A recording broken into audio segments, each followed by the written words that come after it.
Dati del Ministero alla mano, nel 2017 solo 5 comuni su 44 nel veneziano hanno segnalato all'INPS e all'Agenzia delle Entrate irregolarità fiscali e contributive. Si tratta di Eraclea, Jesolo, Meolo, Santa Maria di Sala e Venezia.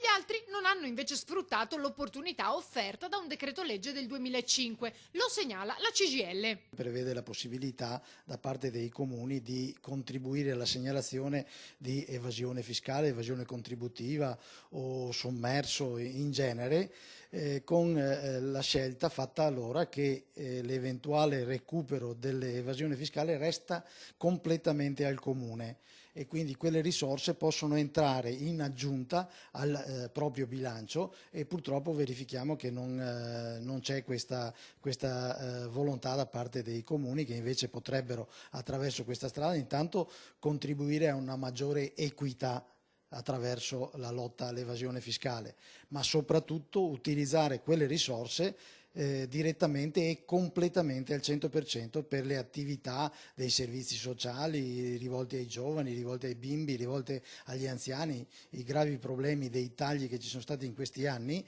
potrebbero essere in qualche modo affrontati e risolti in questa opportunità. La buona notizia arriva però dal capoluogo. Il Comune di Venezia negli anni scorsi praticamente non svolgeva questa attività, finalmente si è messa a svolgerla e come dicevo prima i comuni più grossi hanno sicuramente molti più strumenti per realizzare questo intervento. Noi sollecitiamo le grandi città, ma anche i piccoli comuni, magari a consorziarsi, a vedere, a verificare anche le esperienze dei comuni che sono attivi in questa direzione per andare in questa direzione e dare delle risposte così positive ai cittadini dei propri comuni.